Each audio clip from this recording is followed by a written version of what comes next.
Okay, let's unpack this. We've got this med student's take on osteoarthritis. Right, OA. Our goal here is to really get to the core of it so you understand this condition without getting, totally bogged down. Exactly. It's the most common type of arthritis, affects millions A globally. huge number. And it's chronic, degenerative, but it's definitely not just simple wear and tear. Okay, so more complex. Let's dive into what's actually going on in the joint then. Well, the big thing is the breakdown of articular cartilage. That smooth, slippery stuff on the ends of the bone. Uh-huh, the cushion. But it's not just the cartilage.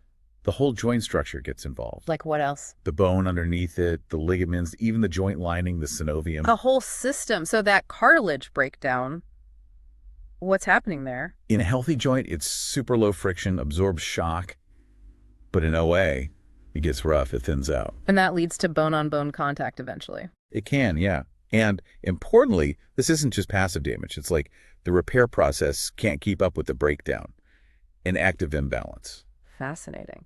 And you mentioned the bone underneath, subchondral bone. Yes, that changes too. It often gets thicker. That's called sclerosis. You get little fluid-filled sacs, cysts. And bone spurs, osteophytes. I've heard of those. Yeah, they're a hallmark. You see them on x-rays, maybe the body trying to stabilize things, but bigger ones often mean the OA is progressing.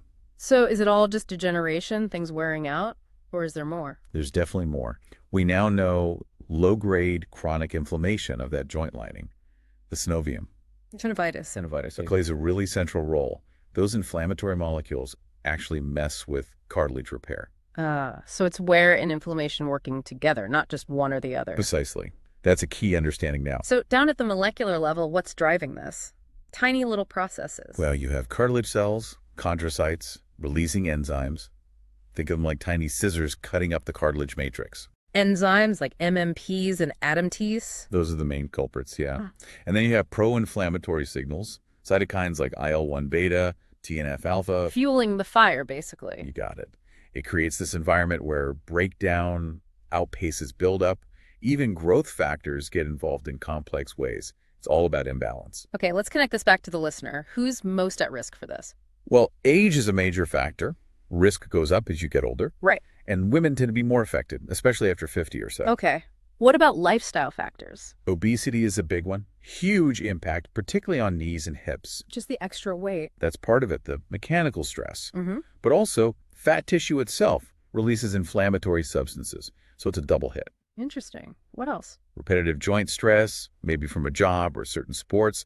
Genetics definitely play a role. Some families are just more prone. And past injuries, like an old knee injury. Absolutely. Even years later, a significant joint injury can increase your risk of developing OA in that joint. Also, things like diabetes or certain metabolic issues. So a lot of potential contributors. How does OA actually, show up? What are the main symptoms you might feel? The classic one is joint pain. Often gets worse when you're active, feels a bit better when you rest. Okay. Then there's stiffness, especially first thing in the morning or after sitting for a while. But it doesn't last too long, right? Like compared to other arthritis types. Generally, yeah. Usually less than 30 minutes for OA-related stiffness. And you might notice you just can't move the joint as freely as before.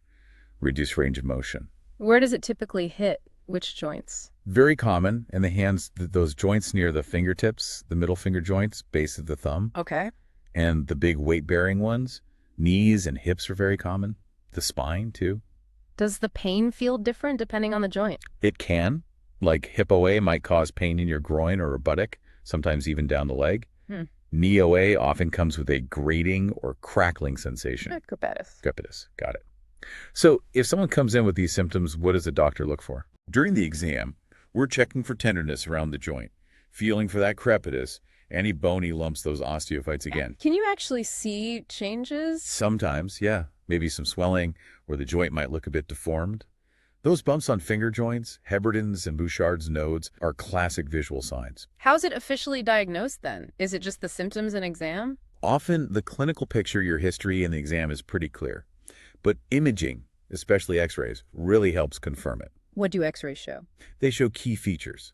Joint space, narrowing less space between the bones. Those osteophytes, bone spurs, increased bone density underneath the cartilage, that's the sclerosis, and sometimes cysts. There's a mnemonic, loss of space, osteophyte sclerosis, subchondral cysts. OSS, okay, useful.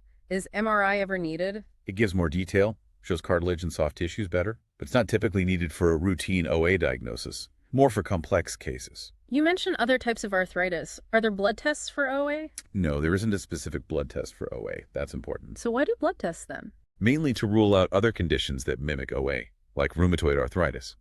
RA often has specific markers, like elevated inflammation levels in the blood. Right. All right. Let's quickly touch on the main differences there because people get them confused. Good idea. So OA is primarily degenerative, that wear and tear plus inflammation we talked about.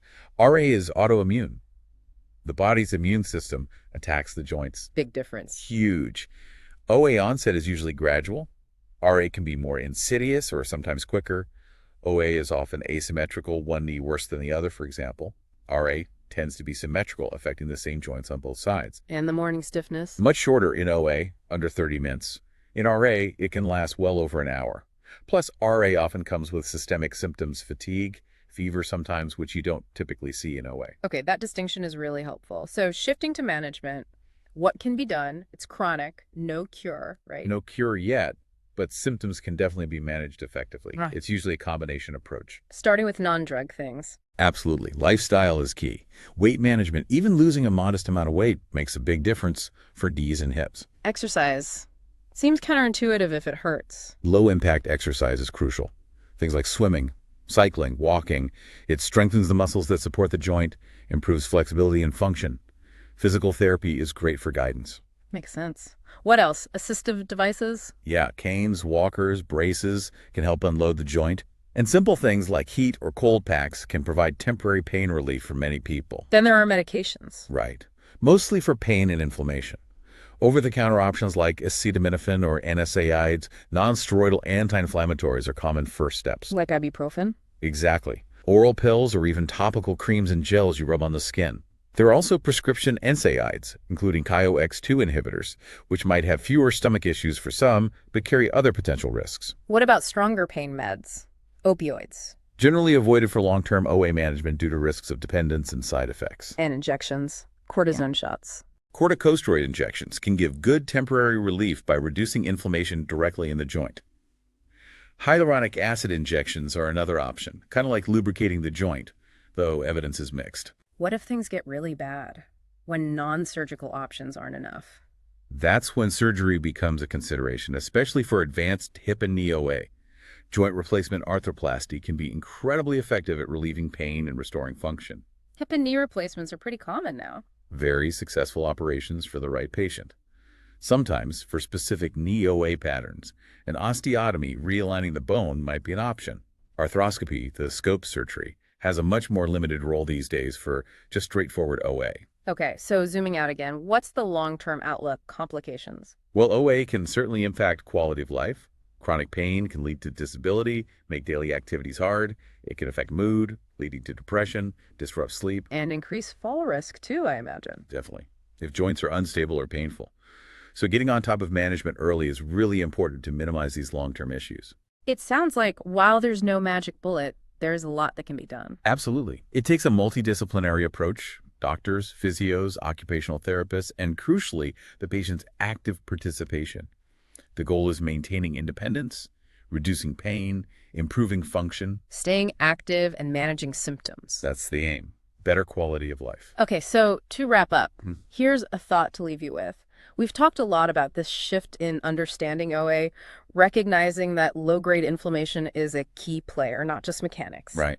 So how might future research, maybe focusing specifically on targeting that inflammation pathway, how could that potentially change how we treat OA down the line, moving beyond just managing wear and tear? That's the exciting frontier, isn't it? If we can safely target those specific inflammatory drivers, maybe we could slow progression, not just treat symptoms. Definitely something to watch.